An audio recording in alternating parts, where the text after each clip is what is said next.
Oke, selamat siang semuanya. Perkenalkan kami dari kelompok 8 dengan saya Dira Fazila dengan NIM 024 dan rekan saya Catur Soeharto dengan NIM 004 dan juga Zelda Aruna Damara dengan NIM 040 akan mempresentasikan diskusi kami mengenai Meditrack Cloud Native Patient and Inventory Monitoring System for Clinics. Boleh di next slide. Oke, jadi yang pertama sistem deskripsi. Jadi Meditrack itu adalah sistem cloud native yang dimaksudkan untuk membantu klinik mengelola inventaris medis dan memantau kondisi pasien. Dengan menggunakan pendekatan microservice dan arsitektur yang digerakkan oleh peristiwa, sistem ini memastikan skalabilitas, ketahanan layanan, dan kemampuan pemrosesan data secara real time yang secara langsung dari perangkat medis yang terhubung. Tenaga medis dapat mencatat dan memantau tanda vital pasien dengan Meditrack. Setelah itu, data secara otomatis dikirim ke layanan pemantauan untuk diproses agar menemukan kemungkinan anomali. Selain itu, inventory service membantu klinik mengelola stok obat dan alat kesehatan mereka, yang memungkinkan mereka untuk menerima peringatan dini ketika stok menipis ataupun ketika restock diperlukan. Next slide. Oke, jadi di sini terdapat beberapa kebutuhan sistem. Yang pertama itu adalah kebutuhan fungsional. Jadi, sistem itu harus menyediakan fitur registrasi dan juga manajemen profil pasien untuk pencatatan, pembaruan, dan pengelolaan data secara terpusat. Yang kedua, sistem harus memantau tanda vital pasien secara real-time dengan data dari perangkat medis dan menampilkannya pada dashboard. Yang ketiga, sistem harus mengirim notifikasi otomatis ketika tanda vital melewati ambang batas agar tenaga medis dapat segera bertindak. Yang keempat, sistem harus mendukung manajemen inventaris, obat, dan alat medis, termasuk penambahan, pembaruan, dan pemantauan stok. Yang kelima, sistem harus memberikan peringatan otomatis ketika stok berada di bawah batas minimum, serta memprediksi kebutuhan restock. Yang keenam, sistem harus mampu menghasilkan laporan klinis dan inventaris secara berkala untuk audit dan pengambilan keputusan. Yang ketujuh, sistem harus menerapkan autentikasi dan otorisasi berbasis OAuth2, token akses, dan RBAC untuk menjaga keamanan. Yang kedelapan, sistem harus mencatat seluruh perubahan data ke dalam audit log agar aktivitas dapat ditelusuri. Yang sembilan, sistem harus mendukung integrasi dengan sistem eksternal seperti rekam medis, elektronik, atau sistem supplier. Dan yang terakhir, sistem harus menyediakan dashboard operasional real-time yang menampilkan kondisi pasien, grafik monitoring, dan status inventaris. Next slide. Lalu ada kebutuhan non-fungsionalnya. Yang pertama, kebutuhan non-fungsional memastikan sistem bekerja dengan kualitas yang stabil dan dapat dipercaya. Yang kedua, ketersediaan sistem ditargetkan mencapai uptime minimal 99,9%.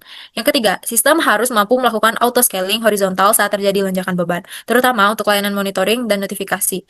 Yang keempat, dari sisi keamanan, data itu harus dienkripsi menggunakan TLS 1,3 saat ditransmisikan dan AES 256 saat disimpan. Sistem juga wajib menerapkan RBAC, IAM, proteksi API, serta MTLS melalui service mesh untuk komunikasi antar microservice. Yang kelima, proses notifikasi real-time harus berjalan dengan latensi maksimal 2 detik. Yang keenam, untuk pemulihan bencana, sistem perlu memenuhi RTO dan RPO di bawah 1 jam, serta memiliki mekanisme backup dan replikasi lintas cloud. Yang ketujuh, sistem harus mematuhi standar privacy data medis dengan kontrol akses yang ketat. Yang kedelapan, observability harus tersedia melalui logging, tracing, dan monitoring terpusat menggunakan Prometheus, Grafana, dan ELK. Dan yang terakhir, dari sisi portabilitas, aplikasi harus dapat dipindahkan antar lingkungan cloud melalui penggunaan kontainer dan Kubernetes. Next slide. Oke, jadi di sini ada pemilihan pola arsitektur. Jadi pemilihan pola arsitektur Meditrack itu dilakukan untuk memenuhi kebutuhan sistem yang scalable, andal, aman, dan mampu mengelola data real time dalam lingkungan hybrid cloud. Jadi yang pertama itu adalah microservice arsitektur yang memungkinkan pengembangan skala dan perbaikan setiap layanan secara independen tanpa mengganggu layanan lainnya. Yang kedua yaitu event driven arsitektur atau EDA, yaitu pola berbasis peristiwa dapat menangani proses asinkron yang membutuhkan respon cepat seperti pencatatan tanda vital atau peringatan stok. Yang ketiga, circuit breaker and ready pattern, di mana circuit breaker digunakan untuk mencegah kegagalan berantai ketika sebuah layanan tidak merespons, terutama ketika berinteraksi dengan layanan eksternal seperti sistem supplier atau dalam komunikasi antar microservice. Yang keempat, API gateway pattern, API Gateway berguna karena dapat menyediakan satu titik masuk terpadu untuk semua permintaan yang berasal dari UI web, aplikasi mobile, dan dashboard. Gateway ini dapat menerapkan autentikasi dan otorisasi menggunakan OAuth 2, merutekan permintaan ke layanan yang sesuai dan menyediakan mekanisme seperti pengaturan tingkat, patrolling, dan pemantauan. Dan yang kelima yaitu backend for front-end. Front-end itu dipilih untuk memberikan API yang lebih khusus untuk masing-masing antarmuka, baik web maupun mobile dengan BFF. Masalah overfetching dan underfetching dapat dihindari karena front-end hanya menerima data yang benar-benar diperlukan. Next slide.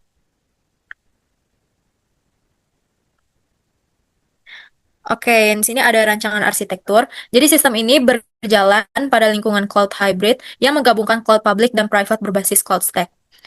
Yang pertama itu ada arsitektur hybrid cloud, di mana itu ada private cloud atau cloud stack yang didedikasikan untuk layanan yang memproses data sensitif seperti patient service, inventory service, Postgres database, time series database, dashboard internal clinic, dan juga internal reporting. Yang kedua itu adalah public cloud yang digunakan untuk kompeten yang membutuhkan skalabilitas tinggi seperti API gateway, monitoring service, notification service, event bus, atau Kafka or RabbitMQ, dan juga observability stack, yaitu Prometheus, Grafana, dan juga ILK.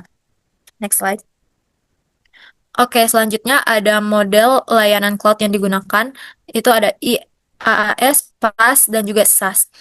Di mana IaaS itu digunakan pada private cloud berbasis cloud stack untuk menjalankan VM microservice inti, VM database seperti Postgres, dan time series DB.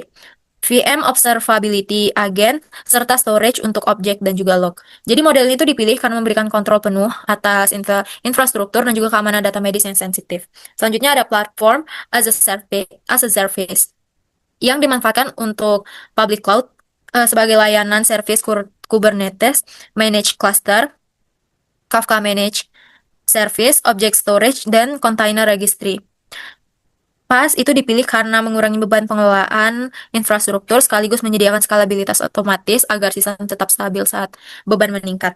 Dan juga ada software as a service. Jadi yang digunakan itu untuk kebutuhan seperti autentikasi, OIDC, dan juga OAuth 2, layanan notifikasi email atau SMS, serta dashboard analitik internal, eksternal bila diperlukan. Jadi penggunaan SaaS ini tuh mempercepat integrasi, menekankan biaya pengembangan, dan juga memungkinkan tim fokus pada fitur inti sistem. Slide berikutnya akan dijelaskan oleh rekan saya, Catur Soeharto. Baik, terima kasih Dira. Kita lanjut ke rancangan arsitektur di bagian komponen utamanya. Pertama dari sisi client layer-nya, di sini terdiri dari webnya, mobile app, dan dashboard klinik yang menjadi antarmuka bagi dokter, perawat, dan admin. Melalui lapisan client layer ini, pengguna dapat memantau pasien, melihat inventaris, menerima notifikasi, dan menjalankan tugas operasional secara terpusat. Lalu kita lanjut pada API gateway-nya. Di sini dia berfungsi sebagai pintu masuk semua permintaan klien, dimulai dari menangani autentikasi OAuth 2, lalu otorisasi, rate limiting, routing ke microservice, serta pencatatan log dan metrik. Peran ini menyederhanakan komunikasi sekaligus meningkatkan keamanan.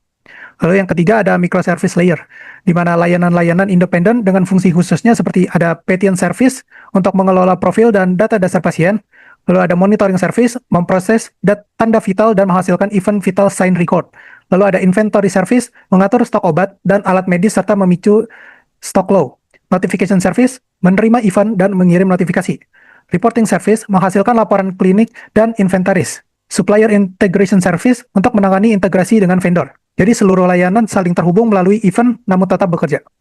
Lalu yang keempat, event bus atau messaging menggunakan Kafka atau RabbitMQ untuk pertukaran event real-time dan mendukung arsitektur event driven.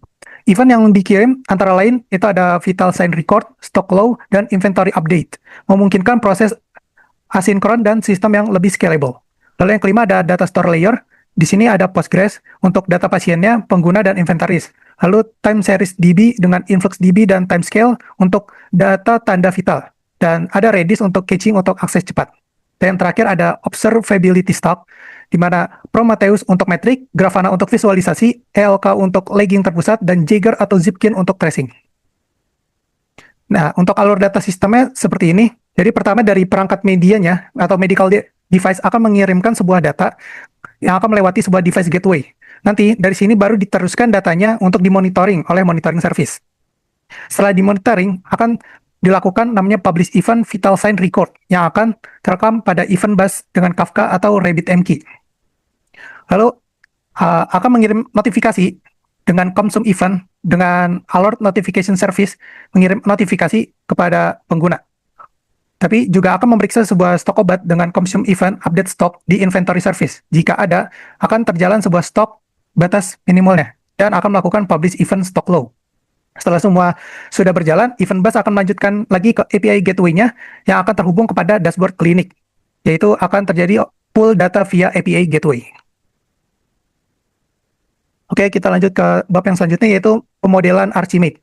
Pemodelan arsitektur Meditrack menggunakan kerangka Archimate 3.2 yang membagi struktur ke dalam 3 lapisan, business layer, application layer, dan teknologi layer. Pemodelan ini memberikan gambaran menyeluruh tentang alur kerja, komponen aplikasi, serta infrastruktur teknologi yang mendukung sistem. Ini adalah diagram arsitektur Archimate Meditrack-nya, tapi sebelum melihat gambarnya, kita akan menjelaskannya dulu pertama dari sisi business layer-nya, di mana memetakan proses bisnis, aktor, dan informasi yang terlibat dalam operasional klinik dengan Meditrack. Di sini ada aktor, yaitu aktornya ada dokter, perawat, admin, supplier, dan pasien. Lalu proses bisnis yang terjadi ada registrasi pasien, monitoring, manajemen inventaris, notifikasi, dan pelaporan. Lalu objek bisnisnya ada patient record, vital record, inventory item, dan report.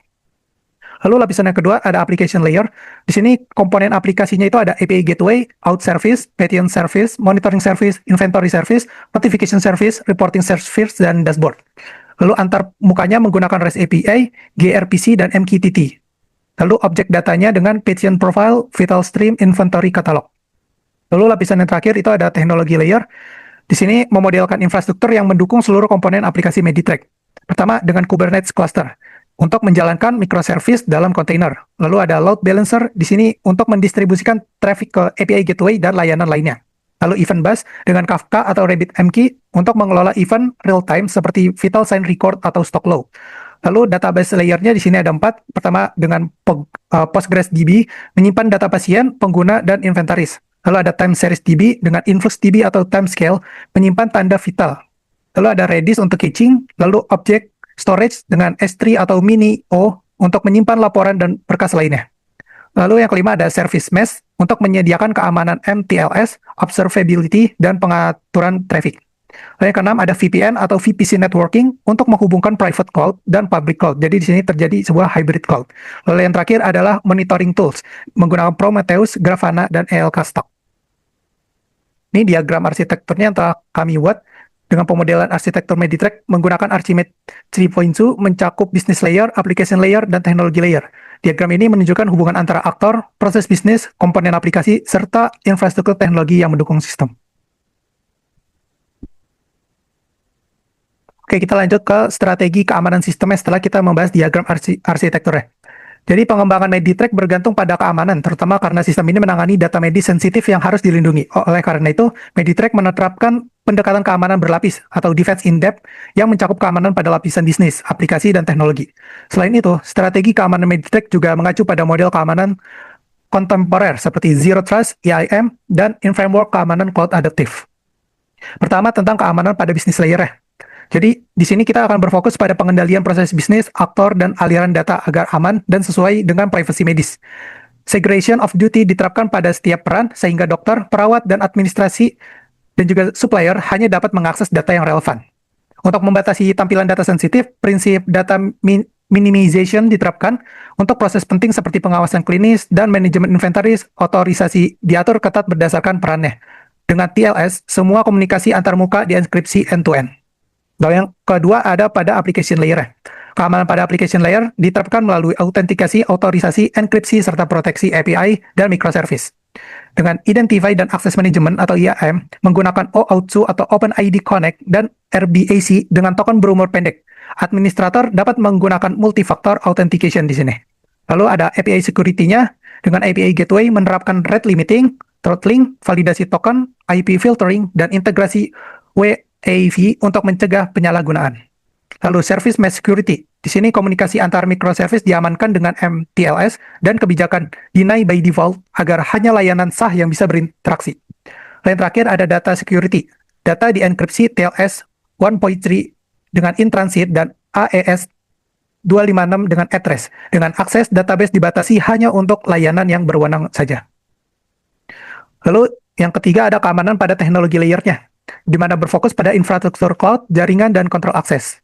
Di sini network segmentation-nya yaitu infrastruktur dibagi menjadi private dan public cloud, database dan microservice internal di private cloud, sementara API gateway dan layanan notifikasi di zona publik yang terkontrol. Lalu security group dan firewall. Hanya part yang diperlukan yang dibuka. Dengan kebijakan deny all, allow by exception, akses database dibatasi untuk traffic internal yang sah.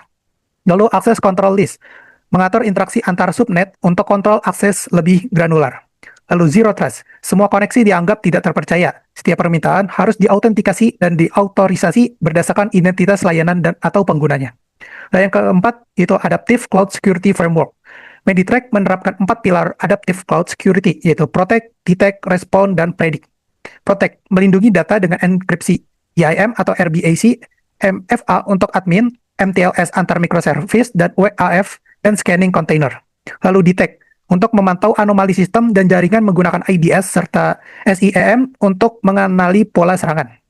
Lalu ada Respond, untuk menjalankan respon otomatis seperti memblokir IP mencurigakan, menambah kapasitas notification service, dan mengirim alert real time.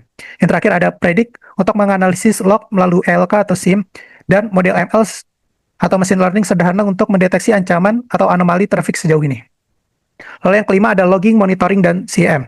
Keamanan teknologi layer fokus pada infrastruktur cloud, jaringan, dan kontrol akses. Pertama pada network segmentation, infrastruktur dibagi menjadi private dan public cloud. Database dan microservice internal di private cloud, sementara API gateway dan layanan notifikasi di zona publik yang terkontrol. Lalu pada security group dan firewall, hanya part yang diperlukan yang dibuka, sama seperti pada keamanan teknologi layer. Lalu pada akses control list-nya, mengatur interaksi antar subnet untuk kontrol akses lebih granular, dan untuk zero trust-nya, semua koneksi dianggap tidak dipercaya. Sama juga disetting seperti keamanan pada teknologi layer. Lalu yang terakhir, ada disaster recovery dan business continuity. Meditrack menetapkan RPO dan RTO kurang dari 1 jam untuk memastikan layanan tetap tersedia selama kondisi darurat. Alat yang digunakan termasuk mekanisme self-healing dan ruffling restart pada Kubernetes, replikasi data antar cloud, snapshot VM, dan backup otomatis ke object storage. Selain itu, API Gateway memiliki mekanisme failover untuk memastikan bahwa layanan tetap dapat diakses dalam kasus gangguan yang signifikan. Oke, kita lanjut ke bab yang selanjutnya yang akan dilanjutkan oleh rekan saya, Zelda Runa. Oke, terima kasih Catur. Jadi untuk selanjutnya di sini ada strategi keamanan sistem. Dengan menggunakan continuous integration dan continuous deployment, aplikasi Meditrack dapat dibangun, diuji, di-scan, dan dipasang secara konsisten. Sistem juga menggunakan pendekatan infrastruktur sebagai kode atau IAC untuk memastikan konfigurasi infrastruktur konsisten dalam lingkungan hybrid cloud. Seluruh layanan dijalankan di dalam Kubernetes cluster yang memiliki dukungan service mesh dan pengawasan terpusat. Boleh di next slide.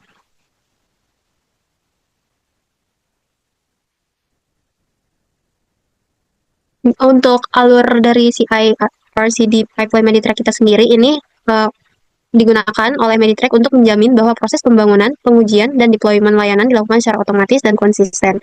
Proses CI RCD yang digunakan dalam pengembangan Meditrack digambarkan dalam diagram berikut. Ini memulai dengan commit developer, proses CI di server, penyimpanan artifact di registry container, dan deployment ke Kubernetes cluster dengan pengawasan terus-menerus. Untuk penjelasan dari alur CI/CD itu sendiri, developer adalah tim yang mengembangkan aplikasi melalui ide lokal dan menyimpan perubahan di Git. Git repository itu kode yang di-push ke GitHub atau GitLab sebagai single source of truth. CI server adalah setiap perubahan pada branch tertentu, misal main atau dev, memicu pipeline otomatis di GitHub Action, GitLab CI, atau Jenkins. Lalu CI pipeline dengan 3 tahap utama dijalankan. Yang pertama ada test atau unit dan integration testing. Lalu yang kedua ada build yang membuat container image dengan Docker. Lalu yang ketiga ada security scan, yaitu SAST, dependency, dan vulnerability scanning. Lalu ada container registry yang adalah image yang lolos CI disimpan di GHCR, Docker Hub, Google Artifact Registry, atau AWS ECR sebagai artifact resmi untuk deployment. Lalu ada CD pipeline yang merupakan distribusi image ke produksi meliputi deploy dengan help atau customize, rolling update tanpa downtime, health check, dan rollback otomatis jika error. Lalu ada Kubernetes cluster yang menjalankan aplikasi melalui pod dan deployment, load balancer, ingress controller, service mesh atau MTLS and routing, dan auto scaling atau HPA di public atau private cloud sesuai kebutuhan hybrid cloud. Lalu ada monitoring stack, Prometheus mengumpulkan metrik, Grafana menampilkan dashboard, ILK mencatat log, dan alert dikirim ke admin saat terjadi error atau lonjakan traffic. Lalu terakhir ada visualize metrics atau admin atau DevOps memantau performa real time, termasuk latensi, error rate, CPU or memory usage, status code, dan notifikasi anomali untuk menjaga stabilitas dan high availability. Next slide. Untuk strategi keamanan sistem yang kedua, kami menggunakan infrastruktur as code atau IAC. Dengan pendekatan IAC ini diterapkan secara menyeluruh untuk memastikan konsistensi, reproducibilitas, dan otomatisasi penuh pada seluruh infrastruktur Meditrack. Dengan IAC, seluruh konfigurasi dapat dikelola seperti kode, sehingga mudah untuk diaudit, direplikasi, dan dipelihara tanpa risiko inkonsistensi. Yang pertama di sini ada Terraform yang mengelola infrastruktur private dan public cloud seperti menyediakan VM di cloud stack, membangun cluster Kubernetes, mengatur VPC, subnet, grup keamanan, pengimbang tekanan, penyimpanan objek, dan layanan seperti Kafka, Redis, dan database, agar konfigurasi dapat dilacak, diuji, dan direplikasi dengan mudah. Semua konfigurasi disimpan di repository kontrol versi. Lalu yang kedua ada Cloud Stack CLI, yang digunakan untuk konfigurasi private cloud yang lebih rumit. CLI memungkinkan tim untuk membuat VM dan template, mengelola tawaran network, mengatur peraturan keamanan grup dan firewall, dan melakukan snapshot VM. Penggunaan CLI memastikan seluruh proses tetap terstandarisasi dan mengurangi kesalahan manual. Dengan pendekatan IAC ini, proses deployment menjadi lebih konsisten dan minim kesalahan konfigurasi. Seluruh konfigurasi tertulis dalam kode sehingga otomatis terdokumentasi, sekaligus mempermudah pemulihan bencana karena infrastruktur dapat dibangun ulang dengan cepat dan tepat dari kode tersebut. Boleh next slide.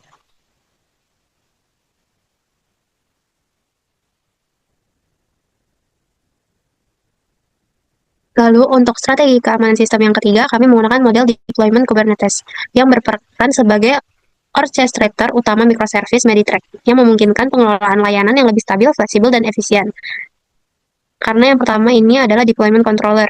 Kubernetes memungkinkan rolling update tanpa downtime, menyediakan self-healing dengan otomatis merestart pod saat gagal, serta mengatur multi-replika untuk menjaga minimal 2 pod pada layanan penting agar tersedia secara tinggi. Yang kedua adalah Horizontal Pod Autoscaler atau HPA, layanan yang padat kata seperti monitoring service dan notification service menggunakan HPA untuk menangani beban kerja yang fluktuatif. Autoscaling dilakukan berdasarkan pemantauan CPU, memori, atau request per second, atau RPS, sehingga penggunaan sumber daya tetap optimal. Yang ketiga, secrets dan config management. Kubernetes mengelola konfigurasi secara aman dengan secrets untuk menyimpan kredensial atau token sensitif, dan config map untuk konfigurasi non-sensitif. Pemisahan ini memudahkan pengelolaan keamanan serta memungkinkan pembaruan konfigurasi tanpa perlu membangun ulang aplikasi. Lalu yang keempat, network policies. Dengan penerapan prinsip Zero Trust, network policies digunakan untuk membatasi komunikasi antar layanan. Hanya layanan dengan izin eksplisit yang dapat saling berinteraksi sehingga mencegah serangan lateral movement. Well, di next slide. Yang keempat adalah integrasi service mesh. Service mesh seperti Istio atau Linkerd mengatur komunikasi antar microservice tanpa mengubah kode aplikasi, meningkatkan keamanan dan observability di Kubernetes. Fitur utamanya ini meliputi MTLS untuk enkripsi dan validasi identitas layanan. Yang kedua, traffic routing, retry, timeout, circuit breaker untuk keandalan, observability seperti latensi, distribusi request, dan juga tracing. Lalu zero trust networking untuk keamanan antar layanan. Lalu canary atau blue or green deployment untuk rilisan fitur tanpa gangguan. Secara keseluruhan, service mesh meningkatkan stabilitas keamanan dan kemampuan debugging sistem. Lalu strategi yang kelima adalah AI or ML integration. Meditrack dapat mengintegrasikan machine learning untuk meningkatkan prediksi klinis dan efisiensi operasional, misalnya anomali detection pada tanda vital pasien dan inventory forecasting untuk kebutuhan restock obat. Data dari time series database diproses oleh inference service, hasil diprediksi dikirim ke notification service dan ditampilkan di dashboard. Integrasi ML membantu deteksi dini kondisi pasien dan kebutuhan operasional klinik. Oke, untuk penutup, jadi Meditrack berhasil dirancang sebagai sistem cloud native untuk pemantauan si pasien dan pengelolaan inventaris klinis secara real-time. Dengan arsitektur microservice, event-driven, dan hybrid cloud, sistem menjadi scalable, aman, dan mudah dikembangkan. Pemodelan dengan Archimate menjelaskan hubungan antara proses bisnis, aplikasi, dan infrastruktur secara jelas, sementara CI/CD, Kubernetes, dan infrastruktur as code memastikan deployment otomatis, konsisten, dan tanpa downtime. Secara keseluruhan, Meditrack memenuhi tujuan proyek akhir dalam membangun arsitektur cloud modern yang efisien, aman, dan sesuai kebutuhan operasional klinik. Dengan penggabungan kecerdasan buatan, Meditrack dapat diperluas untuk mengidentifikasi anomali tanda penting dan memprediksi kebutuhan inventaris dengan lebih akurat. Selain itu, sistem dapat diperluas untuk mendukung standar interoperabilitas medis seperti FHIR dan untuk terhubung ke rekam medis digital nasional. Selain itu, disarankan untuk meningkatkan stabilitas dan keamanan kebijakan keamanan berbasis Zero Trust dengan melakukan pengujian beban dan penguatan.